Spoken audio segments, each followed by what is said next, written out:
Iron Maiden have released their 17th album. Yeah, 17th, titled Senjutsu. It is their first in 6 years and is also their second double album ever. Also, their second double album in a row. So it's been some time. These albums have been coming out a little less frequent. The 6th album in a row with this current incarnation. And since 2000's Brave New World, these albums have been larger in scope and in scale. A lot more of the songs are longer. It's not just like 1 or 2 epics. Now it's like dominant, where the songs are 7 to 8, 9, 10, 11, 12, and even Empire of the Clouds from the Book of Souls is like 15 or something like that. Tonality wise, I have no issues. Yes, there are some effects on Bruce Dickinson's voice, that's obvious. But the bass tone from Steve Harris sounds great. You can hear it distinctively on each and every individual song. You can hear the drums,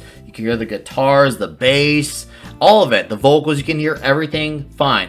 I have no personal issues with the production. I know some people are saying it sounds like it was like recording like some temple or something, all these weird things, and personally I've got no gripe with it. I'll say maybe it's not the most polished thing, and I know with A Matter of Life and Death they didn't master the album. Maybe there are similar things done with this album where they didn't do a lot of conventional traditional methods, so they have their way of doing things where it doesn't sound, I guess, more organic like Brave New World or even the albums before then like Fear of the Dark and Seventh Son of a Seventh Son. There is an emphasis on the synths, so it kind of brings back some mid-era thoughts when listening to this album. But other than that, I don't really have an issue with the production. Now, song-wise, I am very deeply conflicted because I actually really enjoy Disc 1. Disc 2, I'm not so wild about it. Now, I don't think any of the material is bad per se, because I feel like a lot of the epics, like the closer, Hell on Earth, on Disc 2 is outstanding. The power ballad, the opener of Disc 2, Darkest Hour, is great as well. And I dig Stratego, I dig Days of Future Past, which are some of the more shorter songs. But I don't feel like these longer songs, I feel like it's a bit more too much. Like if you listen to them on their own in the context of a single per se, you kind of appreciate the song a little bit better. But when you're listening to these songs together as one entity, you kind of see it a bit differently, or at least I did, because I feel like a lot of the intros are the part that kill these songs the most, particularly in Disc 2, because they just kind of go on for a bit way too long. Like I said, none of these songs are bad at all. It's just, I feel like these songs need to go on the treadmill, up some speed, take a serious, strict, regimen-based diet. Because since Brave New World, I've been uttering that title for a lot of mentions now, but it's relevant because this has become what the band has become since they had this reunion together back 20 plus years ago. I feel like these songs, a lot of these longer songs, if you put them as like a 1 or 2 standalone epics with a bunch of shorter songs, I feel like they'd be much more appreciative of, like, I guess people like whereas I like my leaner, meaner, more fast-paced Iron Maiden, Judas Priest, Accept type of band. Some people say, well, that's what you gotta Accept and Priest for. Sure, I get that, that's true, but I feel like Maiden just do the epics better when it's less. So this is the whole idea that I believe a less is more approach would be better suited for them, because when you listen to these songs like The Parchment or Death of the Celts, it feels like it's just kind of like I get myself looking at my watch, like especially when some of these intros just go nowhere. And that's unfortunate, because when I listen to like the closer, Hell on Earth, it's just go go go go go. It feels like an album closer. It feels triumphant, like you're going out in a blaze of glory. And they got, like, you know, the songs are just go, go, go, you know, slimmer, meaner, more trimmed out, like Stratego, and you're really into it. And I even dig the longer song of the Senjutsu title track that opens up Disc 1. I feel like those songs work with the song lengths, and I wish we can work towards Iron Maiden and say, hey guys, maybe we need to take a musical diet. Well, gee, Nick, you're awfully flaming on the album a lot. What's going on? I'm not really flaming on the album. There's things, you know, I'm not wild about. I'm not like Razor Fist where I completely just can't stand it. Now, to be fair with him, because he's one of my favorite YouTubers, he does have a few great points, particularly about the much longer songs. So I do agree with him there. I'm not as intensely against this album as he is. On top of it, he is more than entitled, and I respect his opinion. That's just, we are individuals. That's what makes us all different. We don't have to all agree. I know a lot of fans, whether it's old school fans, new school fans, a lot of them are going to eat this up. Some may genuinely like it. Some will just shill just to shill because they will just worship everything that Maiden puts out. For me, I had to have a bit more of a critical, objective eye as close as I can because I want to believe that, everything is, great. I can't just do that. That's just, to me, that just feels dishonest towards myself. Now, I don't feel like they really have put out anything terrible. I truly do believe that, and I feel that way. These songs, there are some good songs. There are some bangers. There are some ones I'm not wild about.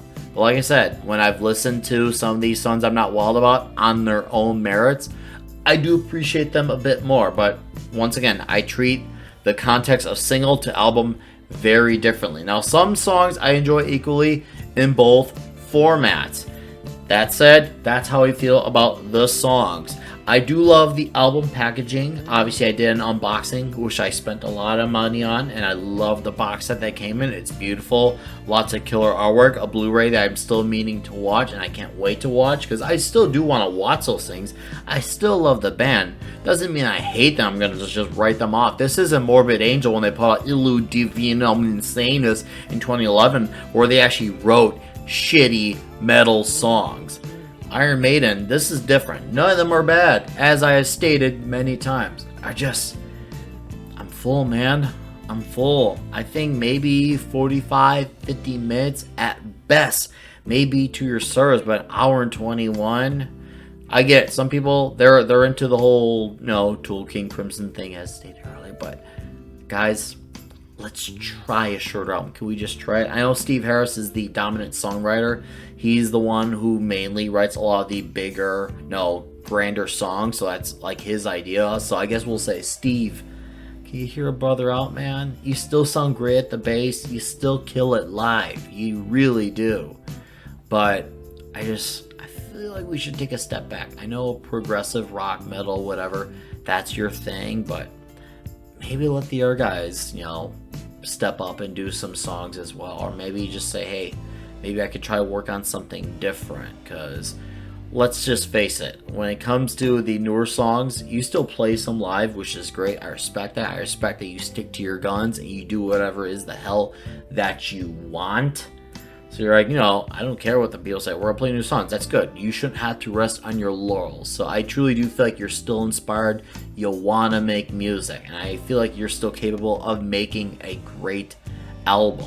I feel like this album is fairly good, but I feel like it lacks being great. But there are some truly great songs on here. So hopefully a lot of you music, metal nerds catch my drift on where I'm coming from as far as the album goes. All in all, I would rate disc 1 probably at a fairly optimistic, maybe like 7.7. Yeah, it's a good disc. It even teeters on great as an overall disc.